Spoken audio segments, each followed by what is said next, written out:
यह जो भगवान की कथा है यह देवताओं के लिए भी दुर्लभ है। एक बार जब श्री सुखदेव जी कथा सुना रहे थे तो सारे देवता अमृत का कलश लेकर के सुखदेव जी के पास में आए थे और सुखदेव जी से सारे देवता कहते हैं कि हे गुरुदेव, आप हमें यह अमृतमयी कथा श्रवण करा दीजिए और इसके बदले में हम आपको यह अमृत दे देते हैं, इसको आप परीक्षित को पिला दो तो परीक्षित अमर हो जाएंगे। सुखदेव जी कहते हैं देवताओं, तुम बड़े ठगी हो, कहां तुम्हारा कांच के समान यह अमृत और कहां हमारी यह अमृतमयी भागवत कथा, इसकी कोई तुलना नहीं। तुम्हारा अमृत पक्षपाती है देवताओं, स्वर्ग का जो अमृत है वह पक्षपात करता है। कैसा पक्षपात? स्वर्ग का जो अमृत है वह केवल पुण्य आत्मा जीवों को प्राप्त होता है। जो अच्छे कर्म करके स्वर्ग जाते हैं उनको स्वर्गीय अमृत प्राप्त हो सकता है। परंतु सुखदेव जी कहते हैं धन्य है यह भागवत की कथा। यह कथा जो है स्वयं के अमृत में कभी पक्षपात नहीं करती। चाहे कोई पापी सुनने आ जाए, चाहे कोई पुण्यात्मा सुनने आ जाए, चाहे कोई जीव सुनने आ जाए, चराचर जगत में जितने भी 84 लाख योनियां हैं सबका कल्याण यह भागवत की कथा करती है। जिस प्राणी के कर्ण कुटों में यह कथा जाती है उसका कल्याण हो जाता है। और देवताओं, हम तुम्हें कथा श्रवण करा देते यदि तुम श्रोता बनकर आते हैं। तुम श्रोता बनकर नहीं आए, तुम व्यापारी बनकर आए हो। और कथा और धर्म कभी बेचा नहीं जाता। यदि आप श्रोता बनकर आते तो जरूर कभी यह कथा श्रवण कराई जाती। तो यह कथा देवताओं के लिए दुर्लभ है। हमारे तो बड़े भाग्य हैं कि यह कथा हमें सुनने के लिए सहज रूप में सरलता में प्राप्त हो रही, कुछ नहीं लग रहा कथा प्राप्त हो रही। अब कल की कथा में आपने श्रवण किया है कि किस तरह से सुखदेव जी जो हैं वह गंगा के किनारे पधारे हैं और महाराज परीक्षित जो हैं वही भी गंगा के किनारे बैठे हुए हैं। देखिए, इस मिलन से एक बात स्पष्ट होती है कि यदि जीवन में व्यक्ति को कल्याण चाहिए तो उसे गुरु की शरण में जाना पड़ेगा। बिना गुरु के आप इस संसार सागर से तरन तारण नहीं कर सकते जब तक आपके पास गुरु नहीं है। और जिस दिन आप गुरु की शरण में पहुंच जाएंगे उस दिन गुरु भगवान कृपा करके आपको संसार सागर से भव से पार करा देंगे। भाई देखिए, परमात्मा तक पहुंचने की जो सीढ़ी है वह गुरु भगवान होते हैं, सदगुरु भगवान होते हैं। भाई जिस प्रकार छत पर चढ़ने के लिए सीढ़ियों की आवश्यकता पड़ती है, नीचे से डायरेक्ट कोई सीधे सीधे छत पर नहीं जा पाता, वैसे ही यदि हमें परमात्मा को प्राप्त करना है तो बिना गुरु के हम परमात्मा को प्राप्त नहीं कर सकते।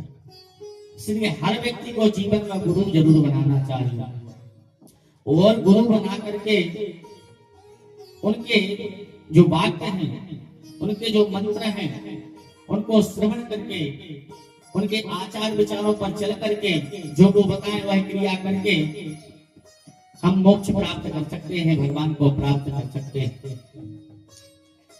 परंतु इस कलियुग की तो बड़ी दुर्दशा, गुरु की तो कौन कहे, भगवान की परीक्षा लेने के लिए लोग लगे रहते हैं।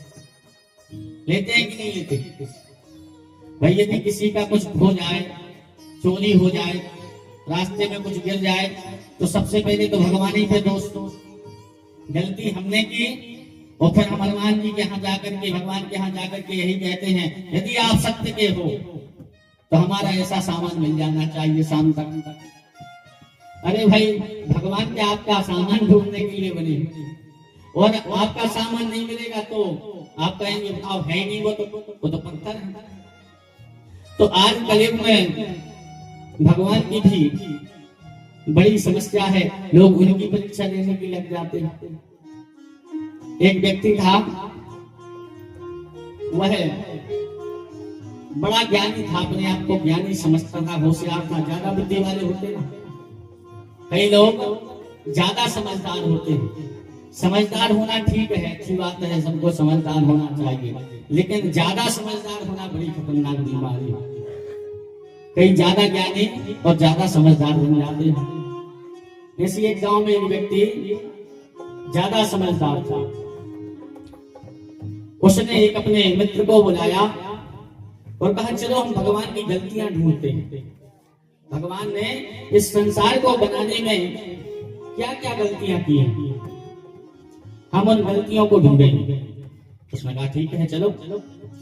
एक रजिस्टर लिया और एक पेन लिया और भगवान की गलती ढूंढने के लिए गांव में निकल पड़े। एक घर दिखाई पड़ा तो उस घर में कद्दू की बॉल लगी हुई थी घर के ऊपर, कुमड़ा की बॉल घर के ऊपर थी। तो कहा पहली गलती नोट करो भगवान का। कहा क्या लिखे? कहा देखो इतनी दुबली पतली बॉल, इतनी सुकोमल दुबली पतली बॉल है और इस पर जितना बड़ा फल लटका दिया भगवान ने। इससे समझ में आता है कि भगवान ने जो संसार बनाया है अच्छा नहीं बनाया, गलती की उन्होंने। उसने नोट कर लिया। थोड़े और आगे बढ़ा तो एक आम का बहुत बड़ा बगीचा लगा हुआ था। तो आम के बगीचे में पहुंचा और आम के बगीचे में आम के फलों को देखकर बोला देखो दूसरी गलती लिखो भगवान की। कहा क्या गलती? कहा बताओ इतना बड़ा मोटा तगड़ा पेड़ और फल इतने छोटे। दूसरी गलती भगवान की। इससे समझ में आता है भगवान कम बुद्धि वाले, संसार बनाने में गलतियां की। दूसरी गलती भी नोट कर दी। अब थक गया था ढूंढते ढूंढते तो कहा चलो थोड़ा इस आम के वृक्ष के नीचे ही आराम कर लें, फिर और गलतियां ढूंढेंगे। उसी आम के नीचे सो गया। अब उस आम में कच्चे फल लगे हुए थे आम के और पत्थर जैसे कच्चे फल। नीचे सोया, आंख लगी और एक आम टूटा और सीधा नाक पे आके गिरा और जैसे ही नाक पे आके आम गिरा वही बेहोश हो गया।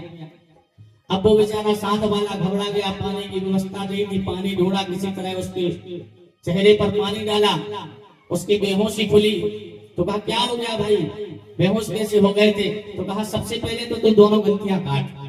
तो कहा क्यों? कहा अच्छा हुआ कि इस पेड़ में आम का छोटा सा फल लगा था तो बेहोश ही हुआ।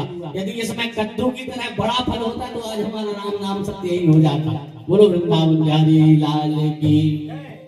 तो कुछ लोग इस संसार में भगवान की गलतियां ढूंढने के लिए निकलते हैं। तो यदि हमें इस संसार से मोक्ष पाना है तो गुरु की शरण में जरूर जाना पड़ेगा। बिना गुरु के कल्याण होने वाला नहीं है। सदगुरु बनाइए और जितनी आप उस गुरु के प्रति आस्था और श्रद्धा रखेंगे उतना ही आपका कल्याण निश्चित है। गुरु के होते हुए कभी शिष्य को घबराना नहीं चाहिए, क्योंकि गुरु जो होता है वह परमात्मा के द्वारा भेजा गया इस संसार में सबसे बड़ा, इस संसार को चलाने वाला सबसे बड़ा तत्व है गुरु। इसलिए आज महाराज जो परीक्षित हैं वह सुखदेव जी की शरण में आए हैं और प्रश्न कर रहे हैं। क्या कहते हैं? अतः प्रेक्षामि संसिद्धिं योगिनां परमं गुरुं पुरुषस्येहं यत् कार्यं क्रियमाणस्य सर्वथा। हे योगियों के परम योगी, हे गुरुदेव भगवान, इस संसार में जिसकी 7 दिवसों में मृत्यु होने वाली हो उस मनुष्य को क्या करना चाहिए, यह आप बताने का कष्ट करें। फिर कहते हैं कि जब व्यक्ति का अंतिम समय आए तो उसे क्या श्रवण करना चाहिए, क्या करना चाहिए और क्या नहीं करना चाहिए, इसके बारे में बताने की कृपा करें। और कहते हैं कि इस संसार में जो मनुष्य है वह अपने अपने कर्मों के द्वारा दुखी हो रहे हैं। कहते हैं श्रोतव्यादि राजेन्द्रं ननां सन्ति सहस्त्रदा अपश्यतात्मात्मतत्त्वं गृहेषु गृहमेदिनां। सुखदेव जी कहते हैं परीक्षित जो मनुष्य घर गृहस्थी के कार्यों में फंसा रहता है, दिन रात दिन उसका घर के कुटुंब के भरण पोषण में निकल जाता है और रात्रि उसकी शयन में बीत रही है। ऐसे मनुष्यों के लिए यह समझ में नहीं आता कि मृत्यु उनकी ओर प्रति क्षण आ रही है। उनका जीवन सरकता हुआ मृत्यु की ओर अग्रसर हो रहा है, परंतु वह इसके बाद भी चेतते नहीं है। उनको समझ में नहीं आता कि हम क्या करें। इसके बारे में सुखदेव जी कहते हैं, तस्मात् भारत सर्मात्मा भवागवानीश्वरो हरि श्रोतव्यागेति तव्यश्च स्मर्तव्यचिच्यता वयम्। सुखदेव जी कहते हैं, परीक्षित, इस संसार से यदि किसी को अभय पद पाना है, भगवान की प्राप्ति करना है, तो सबसे पहले तो उसे अपने इंद्रियों को बस में करना चाहिए। प्राणायाम के द्वारा, योग के द्वारा अपने 10 इंद्रियों को बस में करके और ब्रह्मरंध्र में ध्यान लगा करके और अपनी जब उसकी मृत्यु का समय आए तो ब्रह्मरंध्र से ही प्राण निकले, ऐसा प्रयास करना चाहिए। योग के बारे में शिक्षा दे रही है। उसके बाद में अद्वैत वेदांत की शिक्षा दी। देखिए, जो 4 दिनों की कथा है, यह बड़ी क्लिष्ट कथा है। जब तक ठाकुर जी का जन्म नहीं होता, जब तक भागवत जी की कथा जो है बड़ी खतरनाक है। इसको यदि एकाग्र मन से नहीं सुना तो समझ में नहीं आती चल क्या रहा है। और उसमें भी द्वितीय स्कंद की कथा जो हम अभी आपको सुनाना प्रारंभ कर रहे हैं, जो सुनाई जा रही है, द्वितीय स्कंद है भागवत का। तो द्वितीय स्कंद में आध्यात्म का वर्णन बताया गया है, क्रम मुक्ति सत्यो मुक्ति का वर्णन बताया गया है, वैराग्य कैसे प्राप्त होता है वह बताया गया है, ज्ञान कैसे प्राप्त होता है उसके बारे में बताया है। तो यह जो द्वितीय स्कंद है बड़ा क्लिष्ट है, कठिन है और इसको समझने में एकाग्रता बहुत चाहिए। यदि आप एकाग्र मन से बैठेंगे तब तो यह कथा समझ में आएगी, कहीं तो समझ में नहीं आएगी। पूज्यपाद हमारे डॉक्टर श्याम सुंदर पारसर जी कथावाचक हैं, वह एक बात कहते हैं कि आजकल अद्वितीय वक्ता बहुत हो रहे हैं। अद्वितीय वक्ता मतलब जो द्वितीय स्कंद को बोलते ही ना। आजकल द्वितीय स्कंद कोई नहीं सुनाना चाहता, क्योंकि श्रोता उसको सुनना नहीं चाहते। कठिन तो है लेकिन सार्थक है, लाभदायक है। अब यहाँ पर परीक्षित जी कह रहे हैं कि एक बात तो बताइए प्रभु, यह जो मनुष्य का शरीर हमें प्राप्त हुआ है, इसमें जो कान मिले हैं, नेत्र मिले हैं, मुख मिला है, इन सब से क्या करना चाहिए यह भी बताएं ताकि मनुष्यों का कल्याण हो सके मेरे साथ साथ। तो यहाँ पर श्री सुखदेव जी कह रहे हैं, यकामा सर्व कामो वा मोक्ष काम उदारधे तीव्रेण भक्ति योगेन यजेत पुरुषं परम। कहते हैं, हे सुख जी, यह जो संसार है इसमें जो भगवान ने मनुष्य बनाया है, उस मनुष्य के जो कान हैं वह भगवान की कथा सुनने को ही प्राप्त हुए, जो नेत्र हैं वह ठाकुर जी के दर्शन करने को प्राप्त हुए, जो जिह्वा है वह भगवान के नाम लीलाओं को गाने के लिए ही प्राप्त हुई है। मानस में गोस्वामी तुलसीदास जी ने भी लिखा है, क्या कहते हैं कि जिन हरि कथा सुने नहीं कान्हा, जिन हरि कथा सुने नहीं कान्हा, जिन हरि कथा सुने नहीं कान्हा, जिन हरि कथा सुने नहीं कान्हा,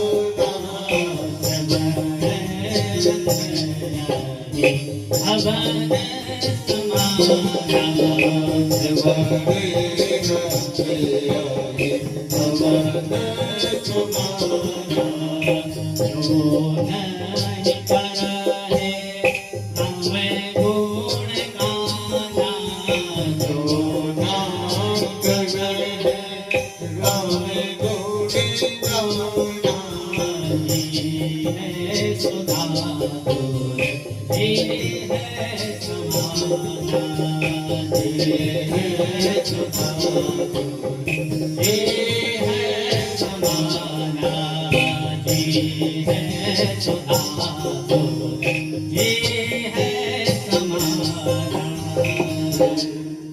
हरि कथा सुने नहीं काना, श्रवण रंग अहि भवन सवाना।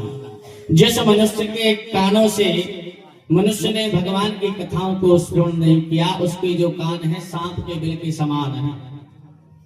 और क्या कहते हैं कि जो न करे राम गुण गाना, जिसके मुख से भगवान के नाम का गुणगान नहीं होता, जिए सुदादुर, उसका जो मुंह है वह मेंढक के समान टर्र टर्र करने को ही मिला।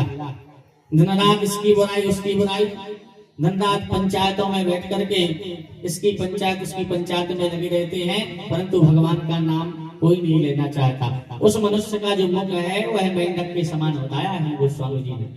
और क्या कहते हैं, ते सिर कटु तुम बड़ी समतूला, जे न नमक हरे गुरु पद बोला। जिसका सिर भगवान के चरणों में प्रणाम करने के लिए नहीं है, उसका सिर जो है वह कड़वी तुम्बी के समान ही है।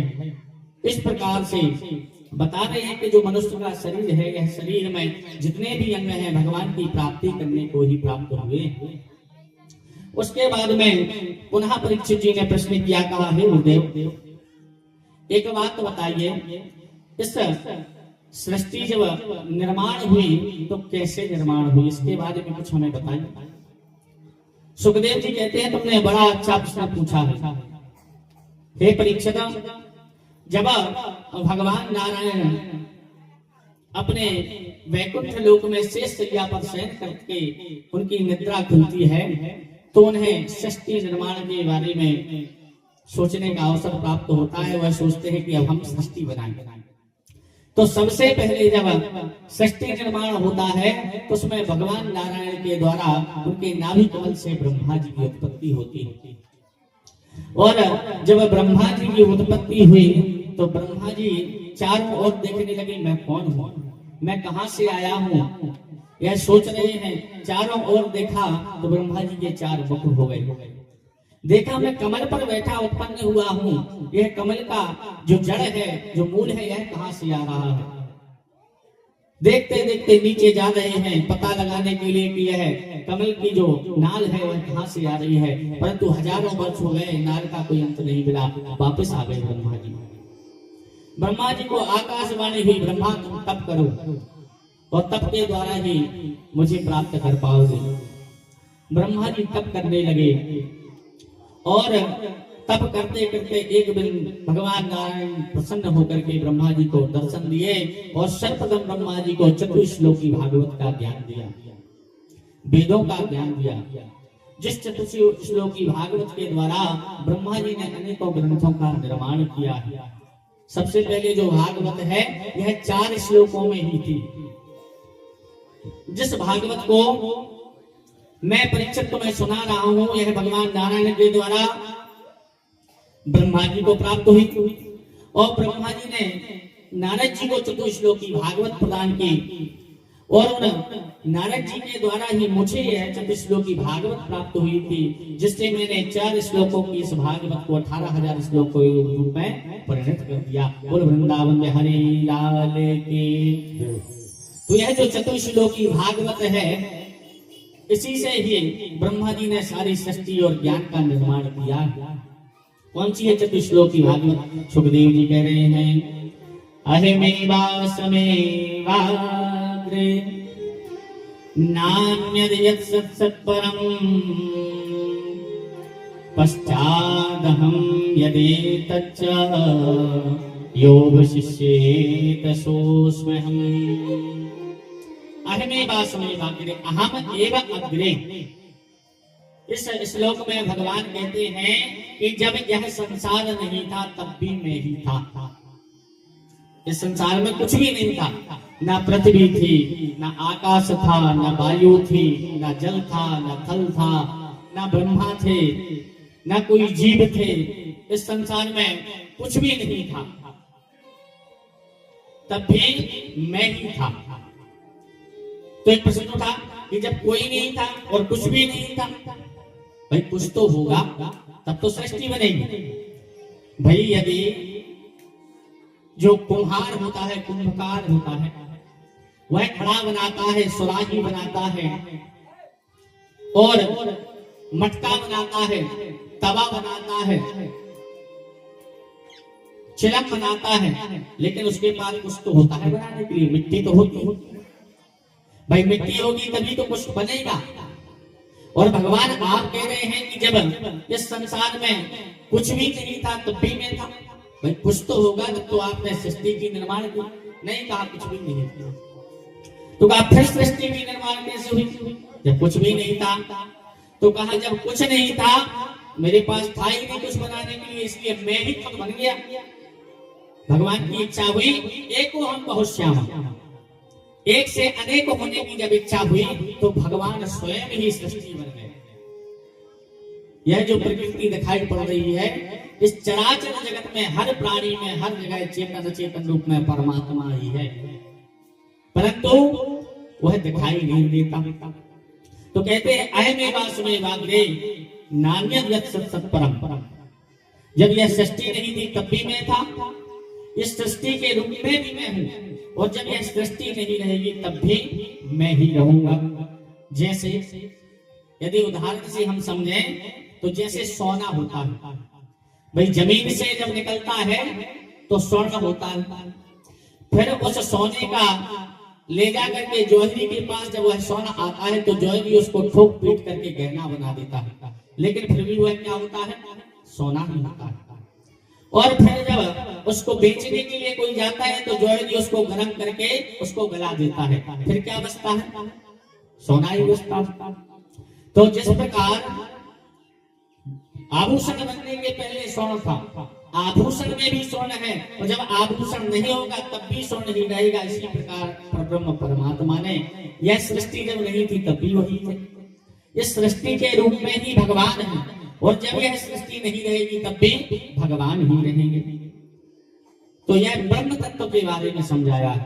द्वितीय श्लोक चतुश्लोकी भागवत का कहते हैं ऋतेऽर्थं यत् प्रतीयेत न प्रतीयेत चात्मनि तद् विद्यादात्मनो मायां यथा भासो यथा तमः। इसमें भगवान ने अपनी माया तत्व समझाया है, भगवान के माया के विषय में समझाया है। माया क्या है? तो देखिए इस संसार में ठाकुर जी बता रहे हैं श्लोक में कि माया है क्या। तो ठाकुर जी कहते हैं माया वही है जो मेरे अलावा जो कुछ भी संसार में तुम्हें दिखाई दे वह माया है। दो विषय हैं संसार में, कौन कौन? एक भगवान और एक माया। या तो परमात्मा दिखे या परमात्मा को नहीं देख रहे, यदि और कुछ दिख रहा है तो वह माया ही है। चाहे वह मनुष्य हो, चाहे वह प्रकृति दिखाई दे रही है, सब माया का स्वरूप ही है। और ठाकुर जी कहते हैं इस माया से यदि किसी को बचना, इस माया से यदि को किसी को बचना है तो ज्ञान के द्वारा तो कोई बच ही नहीं सकता, वैराग्य के द्वारा भी इस माया से पार नहीं पाया जा सकता। इस माया से तो केवल मायापति ही हमें बचा सकते हैं। यदि हम उन मायापति की शरण में पहुंच जाएं तो उस माया से हम बच सकते हैं, परंतु हम उस मायापति की शरण में जाना नहीं चाहते। देखिए यह हम सभी जानते हैं कि यह सब जो दिख रहा हुआ है माया है, परंतु माया कितनी खतरनाक है। देखिए कि सब जानबूझ करके सब जानते हैं कि यह मेरा पुत्र नहीं है, यह मेरे पिता नहीं है, मेरा घर नहीं है, मेरी जमीन नहीं है, यह मेरी जायदाद नहीं है, सब जानते हैं यह बात। यदि आपसे पूछा जाए कौन नहीं जानता तो सब जानते हैं। भाई स्मशान मरघट में जाते हैं जब देखो क्या निकलता है।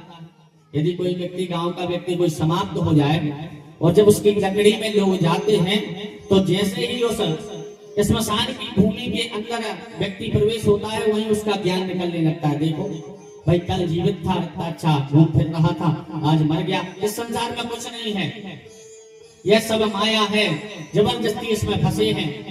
वहां हर व्यक्ति के अंदर का जो ब्रह्म है, जो परमात्मा है, वह चेताता है बार बार कि अभी तक समझ जाओ, इसको जलाने आए हो, अभी तक तुम्हें ज्ञान हो जाए कि तुम मेरी माया में फंसे हुए मेरी शरण में आ जाओ। परंतु वह ज्ञान कब तक रहता है? जब तक उसमें आग नहीं लगी।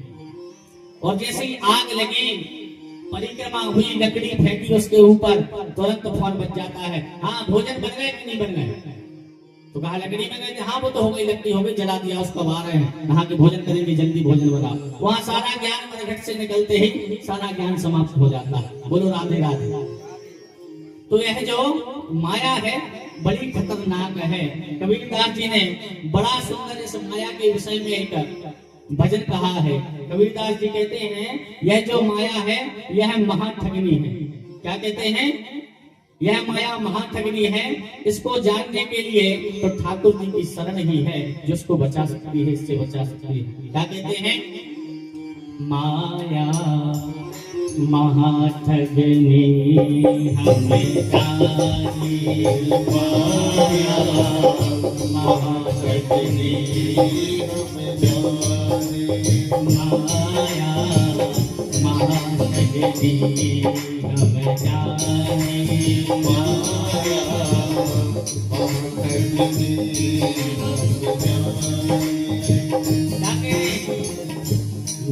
गुण पास लेकर डोले, गुण पास लेकर डोले, गुण पास लेकर डोले, गुण पास लेकर डोले, बोले मधुरी बारी, माया महाठगनी जानी, माया महाठगनी हम जानी।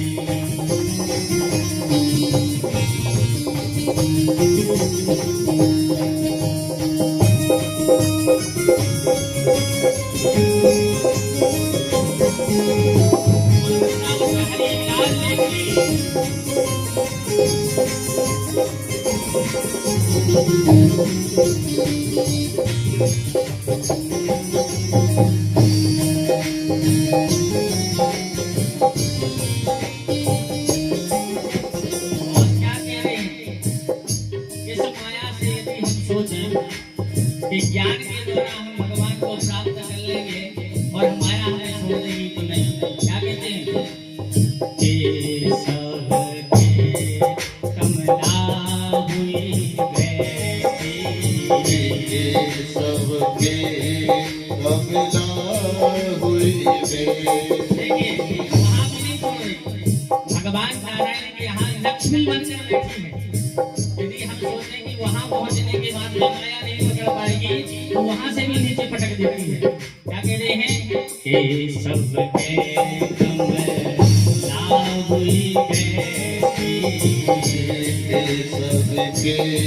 सबके कमला हुई बैठी, शिव के भवन भवानी,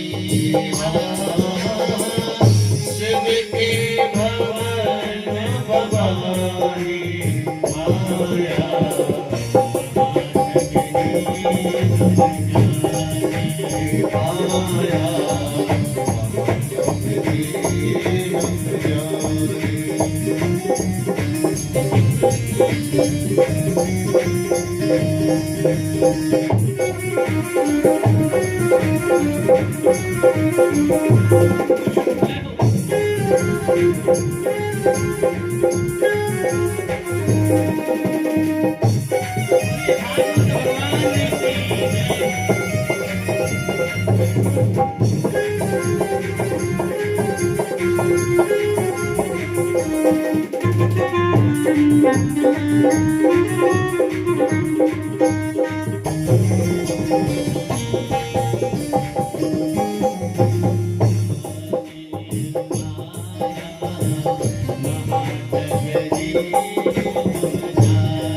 और क्या कहते हैं?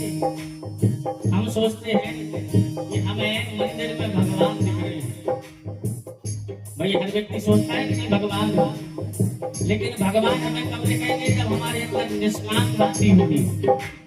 यदि हम स्वार्थ से उनको भज रहे हैं तो भगवान नहीं मिलेंगे, वहां माया ही मिलेगी। क्या कह रहे हैं? बंदा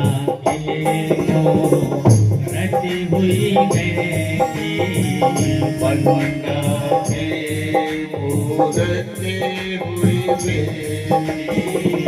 बंदा रची हुई बैठी, बंदा रची हुई बैठी, तीरथ में भई पानी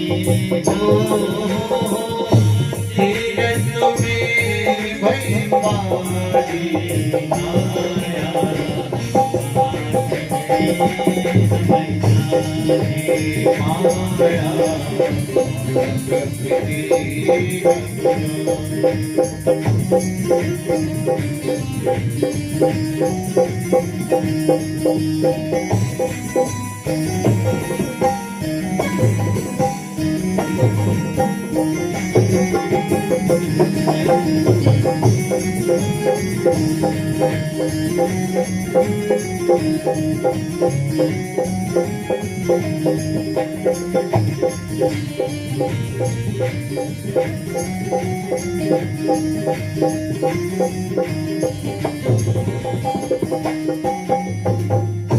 और क्या कह रहे हैं? कोई उस माया को धन के रूप में रखकर बैठा है। जो धनवान है उसको नोट के रूप में, स्वर्ण के रूप में रख करके घर में उसकी दीपावली पर पूजा करते हैं। और जो निर्धन होते हैं वह उस माया को प्राप्त करने के लिए, धन को प्राप्त करने के लिए कुछ ना कुछ जड़ी बूटियां सिद्ध करने के लिए लगे रहते हैं। वही दिवाली की रात में करते कि नहीं करते? है वो माया ही। क्या कहते हैं? हीरा हुई बैठी, हीरा हुई बैठी, हीरा हुई बैठी,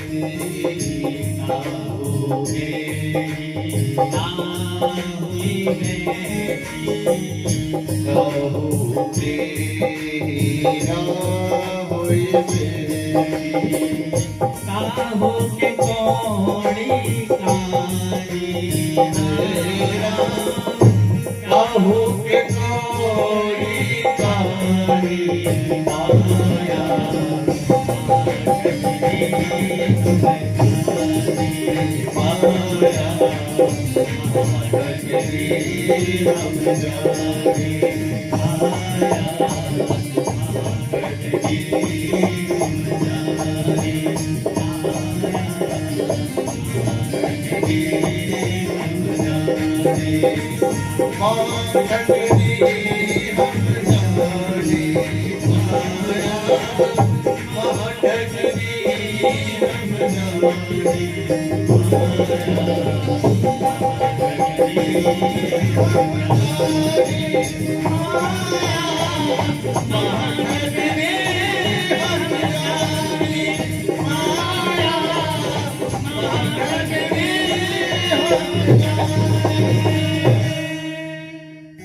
यह जो माया है महाठगनी, किसी के अंदर भ्रम पैदा कर देती है कि यह फूटी कौड़ियों को तिजोरी में रख लो तो धन आ जाएगा।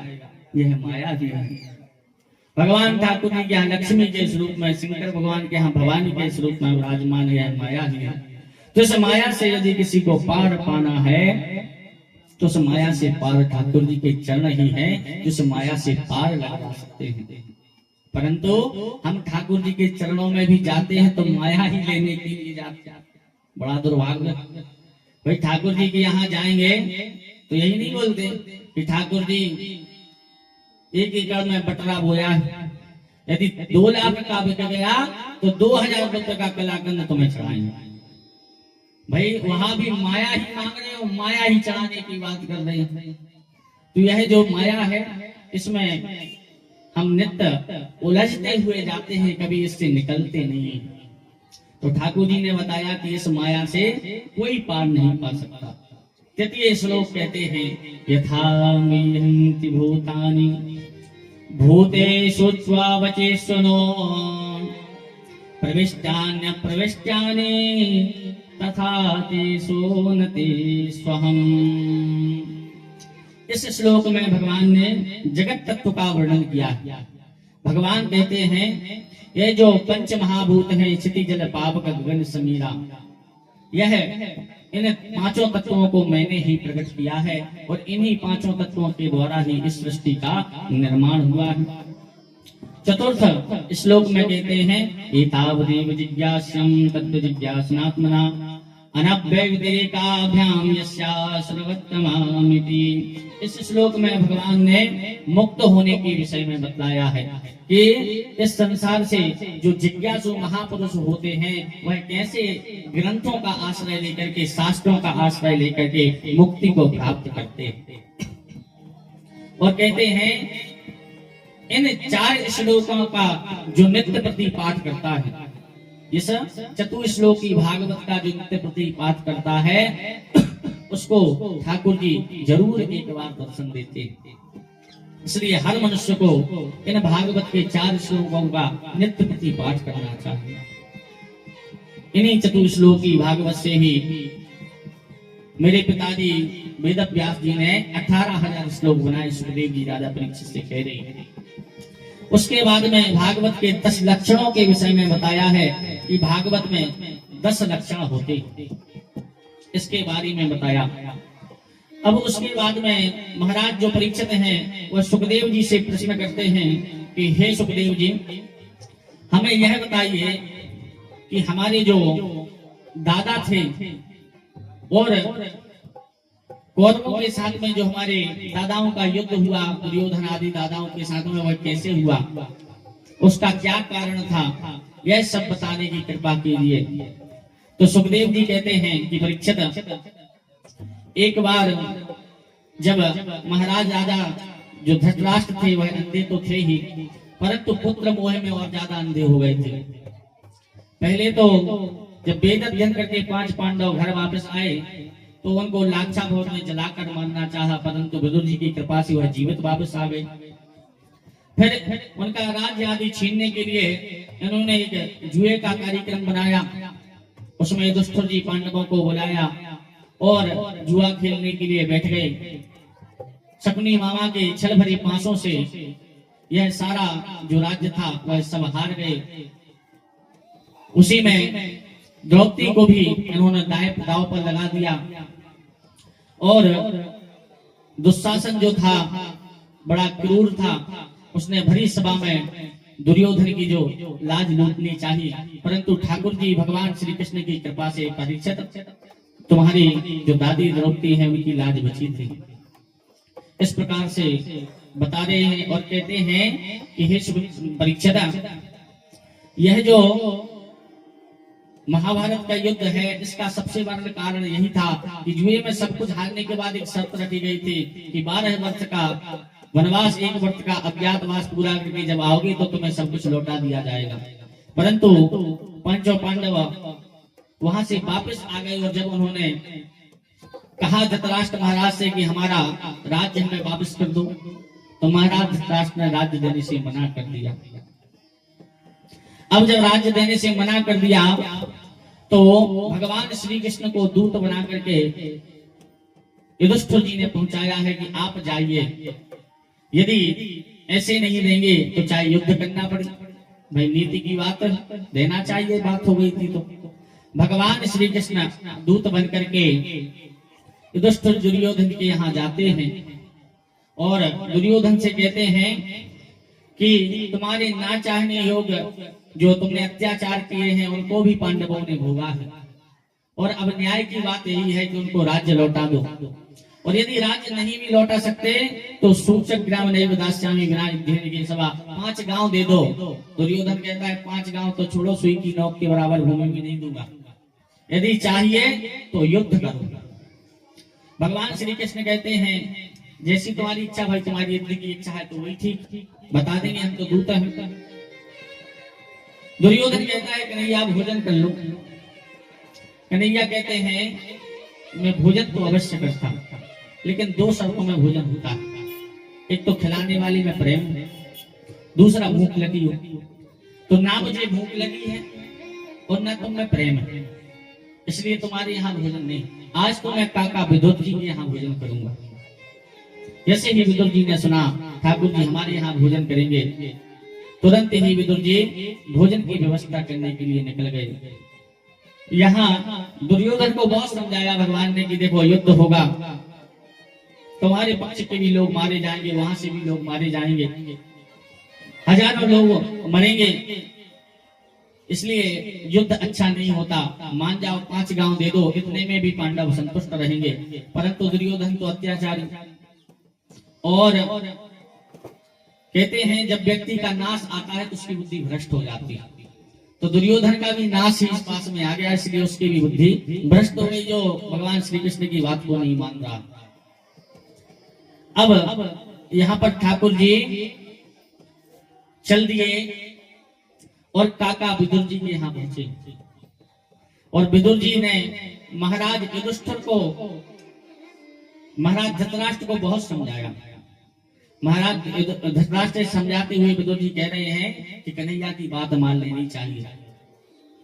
जो कन्हैया हमें संदेश लेकर आए हैं, अच्छा संदेश लेकर आए, और आप इस दुर्योधन की बात में लगे हुए हैं। दुर्योधन सब कुछ नष्ट करा के मानेगा। और क्या कहते हैं विदुर जी, कह रहे हैं कि तजेकम पुरुषार्थे ज्ञामश्चार्थे कुलम त्यजेत, और ग्रामम जनपदस्यार्थे और ज्ञामस्यार्थे कुलम त्यजेत।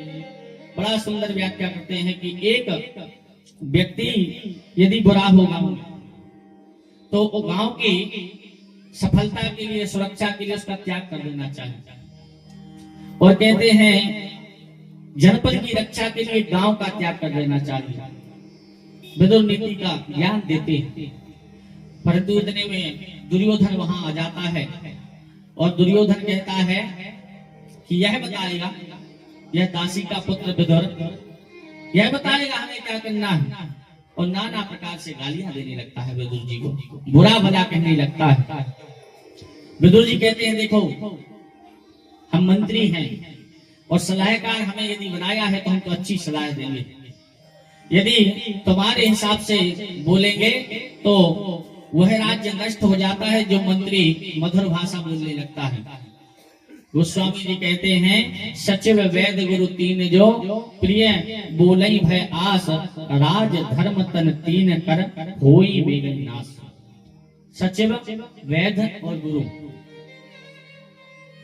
यदि सलाहकार सचिव जो होता है वह आपकी हाँ में हाँ मिलाने लगे तो समझ लो कि आपको चुनाव हरवाने में आप इस बार इसी का हाथ है। यह समझ लेना चाहिए व्यक्ति को। फिर वैद्य, यदि डॉक्टर अस्पताल में आपसे कह दे आप बिल्कुल निश्चिंत रहिए, ठीक हो जाएंगे, कोई बात नहीं, तो समझ लो कि मरना निश्चित है। डॉक्टर के पास कुछ उपाय नहीं है, तभी डॉक्टर कहता है आप तो घर जाओ, कोई बीमारी नहीं है तुम्हें, कोई बीमारी नहीं है, मतलब तुम मरने वाले हो, डॉक्टर के बस में है ही नहीं बचाना। और गुरु, गुरु भी शास्त्रोक्त नीति छोड़ करके चेला के धन को देख करके चेला की हाँ में हाँ मिलाने लगे, तो उस चेले का भी नाश पास में आ गया है, यह समझना चाहिए। तो सचिव, वैद्य और गुरु, ये तीन यदि सामने वाले के साथ में हाँ में हाँ मिलाने लगे, प्रिय बोलने लगे, तो समझ लो गड़बड़ है। तो विदुर जी कहते हैं देखिए यदि आप कन्हैया की बात नहीं मानेंगे तो हम आपके यहाँ नहीं रहेंगे, हम यहाँ से चले जाएंगे। दुर्योधन कहता है रोका किसने, चले जाओ।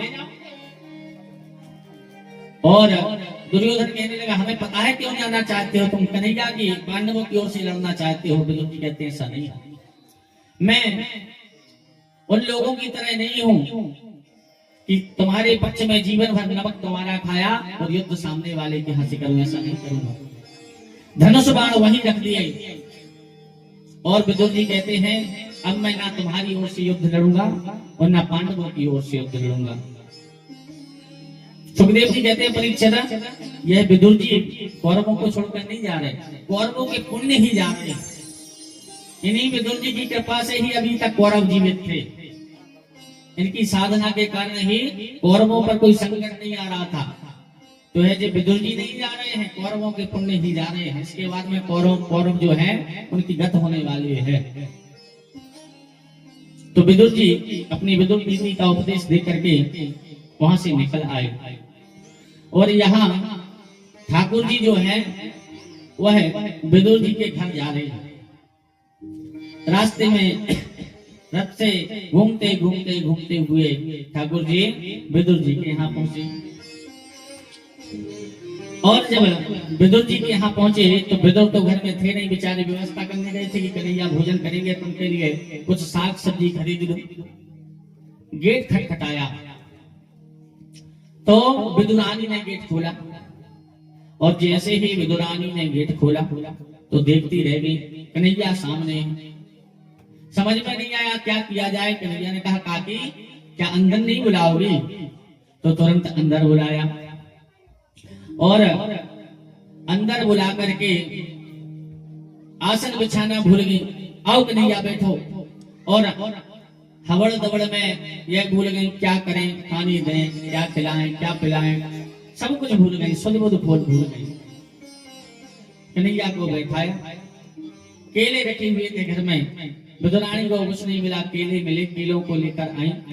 कन्हैया की मुख की ओर देखती हुई जा रही हैं और उन केले जो हैं उन केलों को छील करके केला केला फेंक रही हैं और छिलके छिलके भगवान को पवा रही हैं। देखिए क्या भक्त की स्थिति होती है और क्या ठाकुर जी की स्थिति।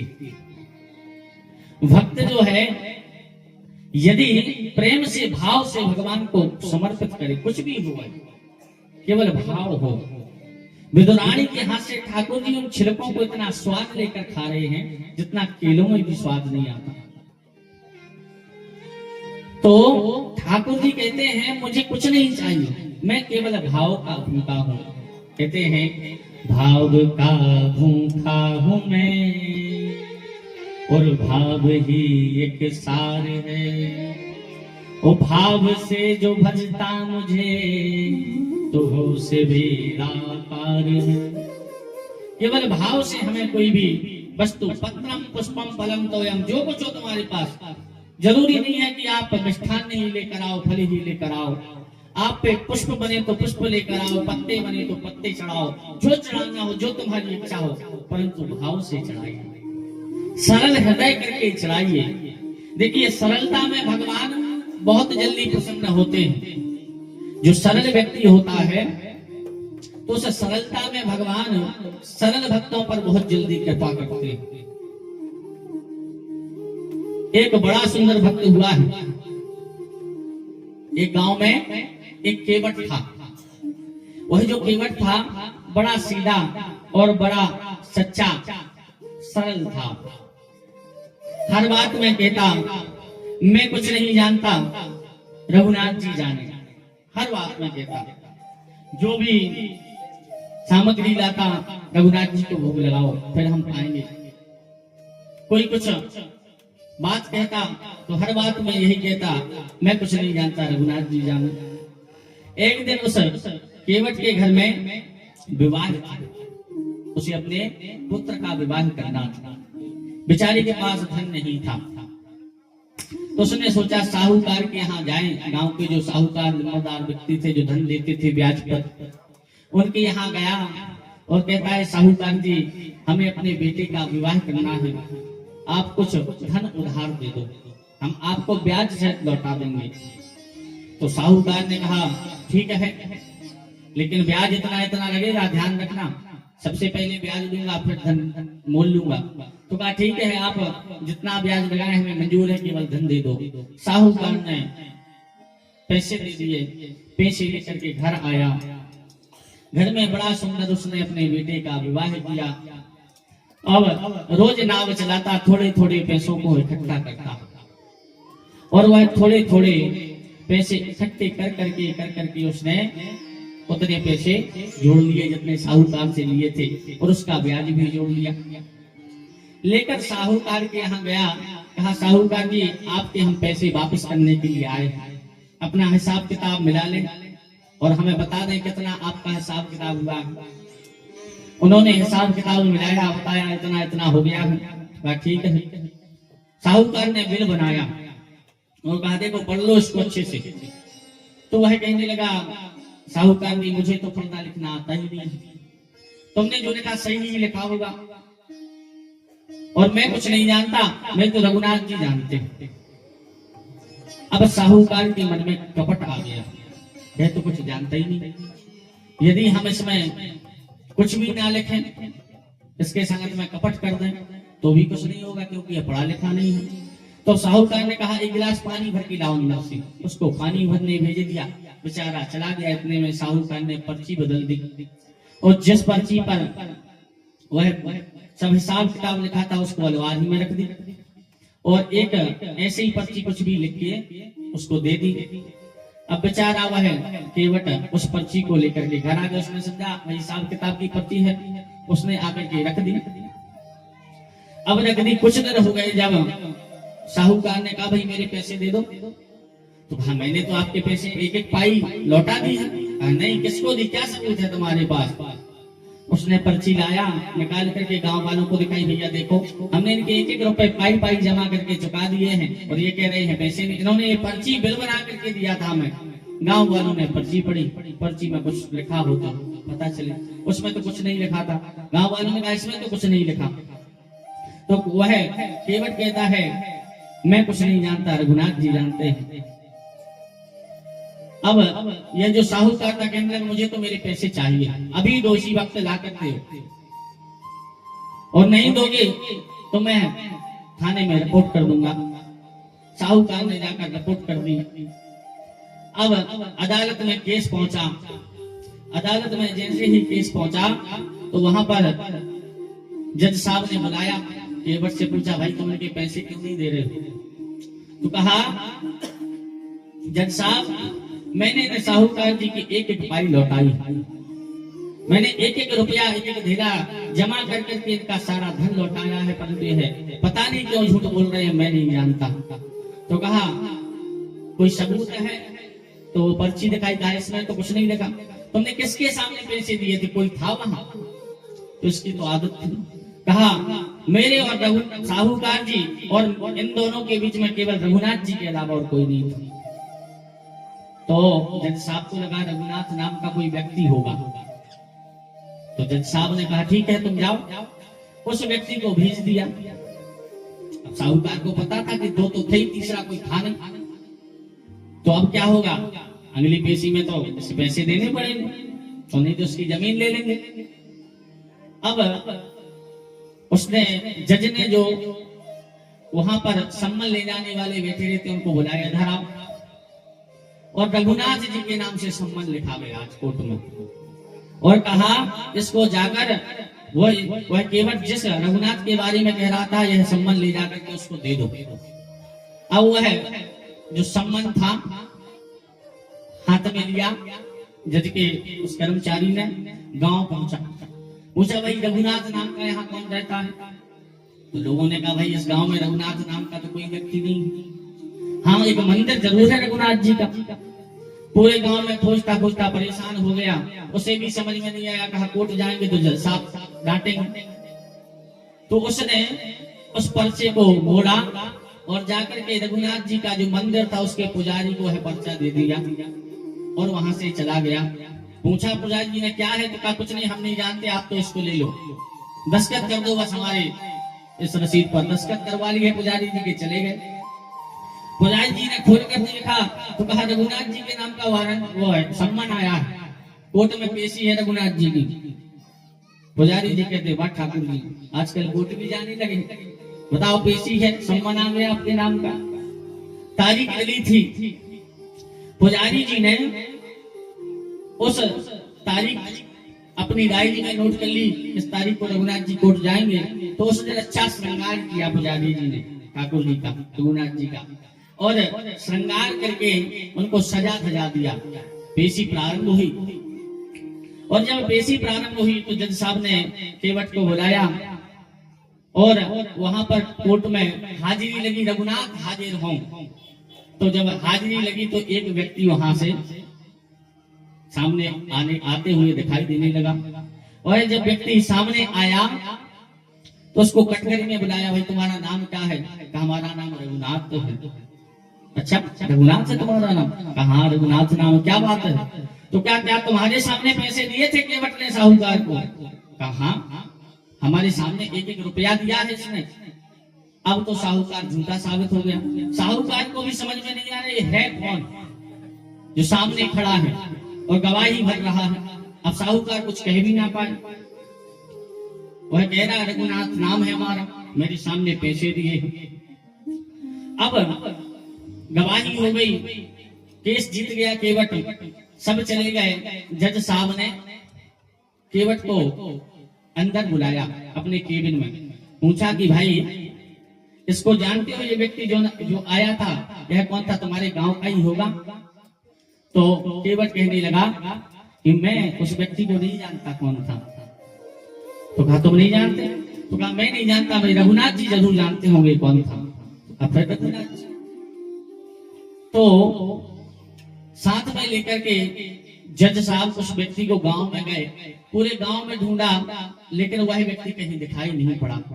जज साहब अब तो समझ गए कि यह बेचारा सीधा सच्चा सरल व्यक्ति है और इसकी रक्षा करने के लिए, गवाही देने के लिए ठाकुर जी स्वयं आए हैं। कहते हैं सुख सारद नारद शेष गणेश हूँ के नहीं ध्यान में आते रहे। सुख सारद नारद शेष गणेश हूँ के नहीं ध्यान में आते रहे। सोई आज विनीत अदालत में केवटा के गवाह कहाते रहे। सुख थो क्यों दर्श दिए को भयो, दुख नायन जो जप जाते रहे।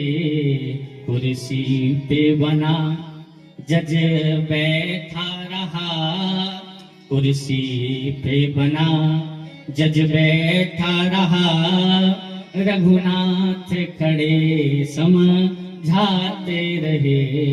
कुर्सी पे बना जज बैठा रहा, रघुनाथ खड़े समझाते रहे। रघुनाथ खड़े। देखिए जब जज साहब ने देखा कि स्वयं ठाकुर जी आए थे, स्वयं पर लज्जित हो गए। बताओ मैं कितना अभागा हूँ, ठाकुर जी मेरे सामने मेरी अदालत में खड़े होकर गवाही दे रहे थे और मैं कुर्सी पर बैठा बैठा उनकी गवाही सुन रहा था। मैं कितना बड़ा पापी हूँ। और वहीं पर अपनी कुर्सी से इस्तीफा दिया। जो जज थे उस जज के पद से इस्तीफा देकर के वृंदावन पहुंच गए और वृंदावन में बैठ करके कभी भी ठाकुर जी के मंदिर दर्शन करने नहीं गए। जज साहब के नाम से आप यदि आज भी पूछेंगे तो उनका आश्रम है वृंदावन में। जज साहब कहा जाता था उनको, संत जी को। वह लोग पूछते हैं कि आप आते हैं केवल बाहर से ही दर्शन करके लौट जाते हैं, तो यही कहते मैं कैसे दर्शन करूं, मैं कैसे उनके सामने अपना चेहरा बताऊं कि ठाकुर जी मेरे सामने गवाह बनकर खड़े थे, मैं कुर्सी पर बैठा था। मैं तो बड़ा पापी हूं, मैं उनको उनके सामने आने की योग्य ही नहीं हूं, मैं बड़ा पापी हूं। तो कहने का अर्थ यही है कि सरल बनिए। जितना आप सरल बनेंगे, सरल को ऐसे समझिए, सा अर्थात सीता, रा अर्थात राम और लाम मतलब लक्ष्मण। जिस व्यक्ति के हृदय में सीता, राम और लक्ष्मण विराजमान हो जाते हैं वह व्यक्ति सरल हो जाता है। बोलिए वृंदावन बिहारी लाल की। यहाँ पर विदुरानी जो है वह विदुरानी केलों के छिलके खिला रही हैं और ठाकुर जी उन छिलकों को पा रहे हैं। यहाँ पर विदुर जी जैसी आई तो विदुर जी ने देखा और डांटा, अरे विदुरानी क्या कर रही हो? बताओ ठाकुर जी हमारे पर पाहुना बनकर के आए हैं, हमारे घर में पाहुना बनकर के आए हैं और तुम उन्हें क्या खिला रही? क्या कहते हैं? विदुरे घर पावना अज हरियाए, विदुरे घर पावना अज हरियाए।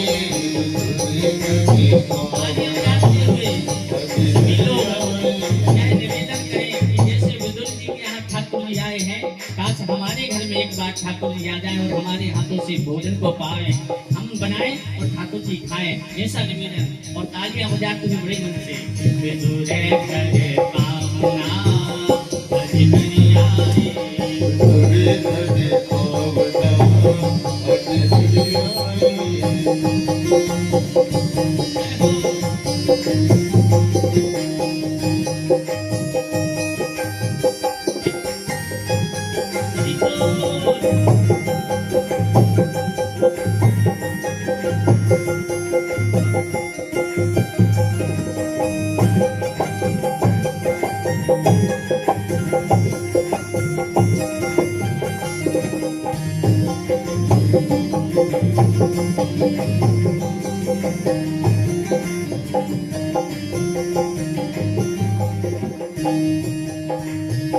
आज हरि आए, आज हरि आए, आज हरि आए, विदुर करे पावना। आज हरि आए, विदुर करे पावना। आज हरि आए।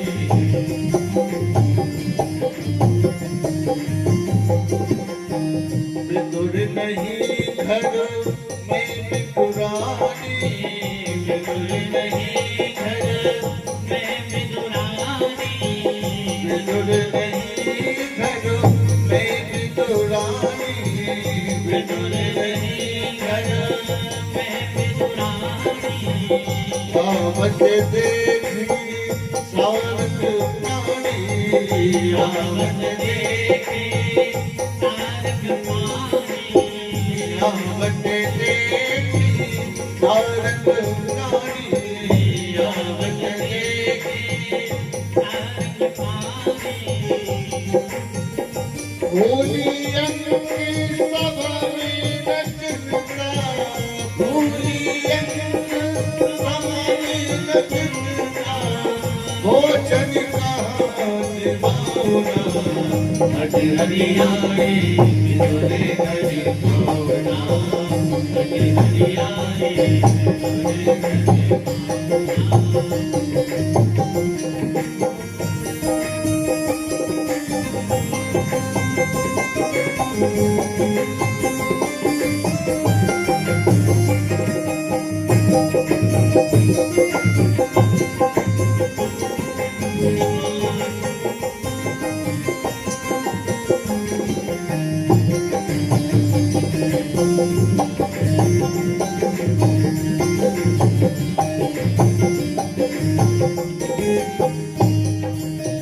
केला बहुते प्रेम से लाई, केला बहुत प्रेम से लाई, केला बहुत प्रेम से लाई, केला बहुत प्रेम से लाई।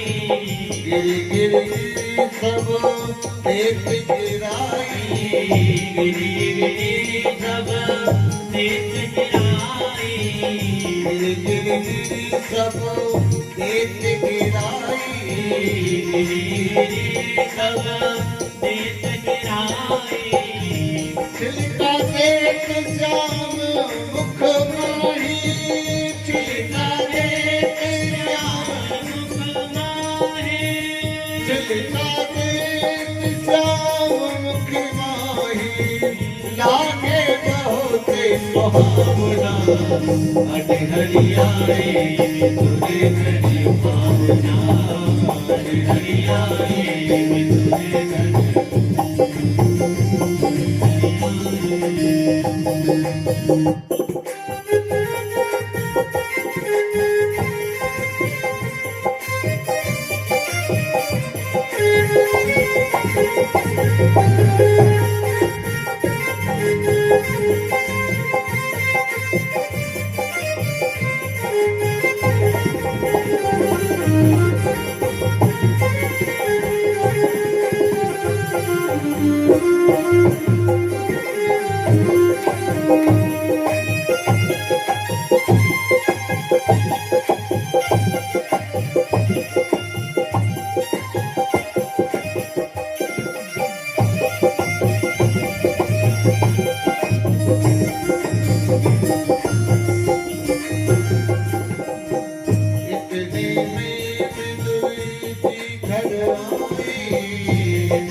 हरि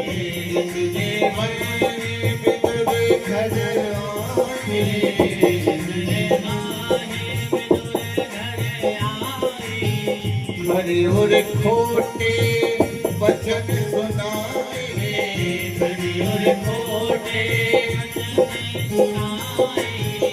हरि और खोटे वचन सुनाए, हरि और खोटे वचन सुनाए।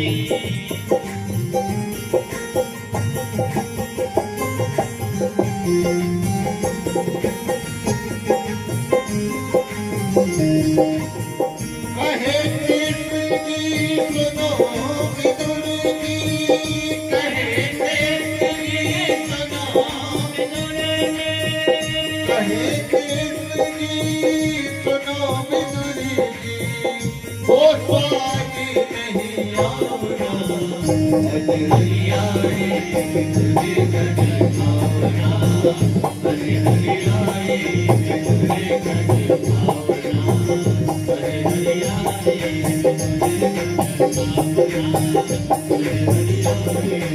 हरि हरि आए हरि हरि आए,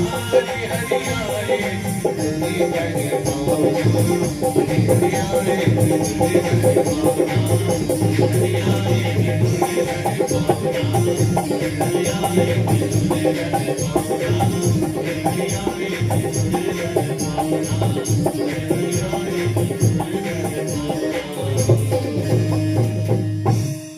विदुर जी विदुरानी को डांटते हुए कह रहे हैं, बताओ कन्हैया के लिए तुम छिलका खिलाती हो, सामग्री लेकर आए, बड़ा सुंदर भोजन बनाया, थाल में बैठा करके ठाकुर जी को भोजन कराया गया।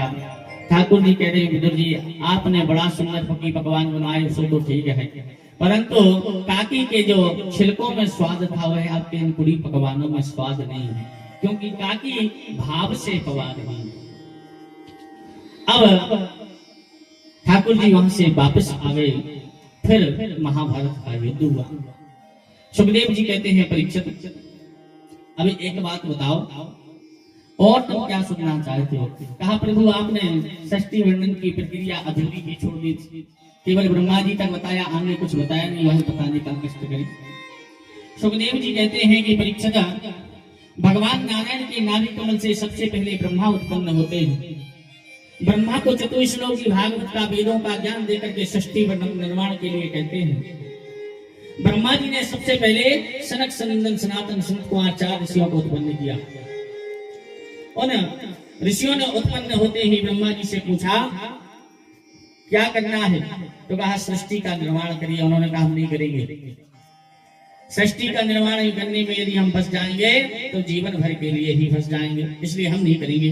क्रोध आ गया ब्रह्मा जी को, बताओ मेरे बेटे मेरे आज्ञा का उल्लंघन कर रहे हैं। और जैसे ही क्रोध आया तो ब्रह्मा जी की भ्रुकुटी से दोनों भौहों के बीच में से एक रोता हुआ बालक उत्पन्न हो गया। उस बालक ने रोते हुए ब्रह्मा जी से पूछा, मैं कौन हूँ, मेरा नाम क्या है? ब्रह्मा जी कहते हैं, रोदनाथ रुद्रहा, तुम रोते हुए पैदा हुए इसलिए तुम्हारा नाम रुद्र है, और भी तुम्हारे नाम होंगे, हजारों नाम से तुम्हें जाना जाएगा, शिव कहा जाएगा, शंकर कहा जाएगा। इस प्रकार से भगवान शंकर प्रकट हुए और भगवान शंकर जैसे ही उत्पन्न हुए उनसे कहा सृष्टि का निर्माण करो। शंकर जी को पता था सृष्टि में फंसे तो जीवन भर के लिए फंस जाएंगे, तो शंकर जी ने मना तो नहीं किया, परंतु खुद की सृष्टि प्रारंभ कर दी। भूत प्रेत पिशाच डाकिनी शाकिनी बिच्छू सर्प इनकी सृष्टि बनाने लगे। ब्रह्मा जी ने देखा ये क्या कर रहे हो, कहा तो सृष्टि बना दो।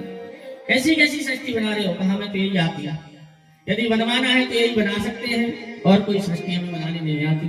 तो कहा ठीक है बंद करो ये सृष्टि नहीं बनाना। सृष्टि को बंद कराया तो कहा फिर मैं क्या करूं? कहा तुम संसार के कल्याण के लिए कैलाश जाओ और वहां पर जाकर के तप करो। बोले बाबा तो चाहते यही थे, कौन पड़ रहा सृष्टि के चक्कर में, अपन तो जप करने जाते हैं, तपस्या करने वाले हैं, तपस्या करने में ही अच्छे लगते हैं, वहीं चलते हैं। भगवान शिव कैलाश चले जाते हैं। फिर से ब्रह्मा जी ने ध्यान लगाया तो इस बार 10 ऋषि उत्पन्न हुए। अत्रि अंगिरा पुलस्त्य क्रतु आदि 9 ऋषि उत्पन्न हुए। 10वें ऋषि के रूप में मानस पुत्र श्री नारद जी उत्पन्न हुए। इनसे सृष्टि निर्माण के लिए कहा, इन्होंने भी मना कर दिया, हम भी सृष्टि निर्माण नहीं करेंगे। ब्रह्मा जी बड़े परेशान, क्या किया जाए। भगवान का ध्यान किया, फिर से ध्यान लगा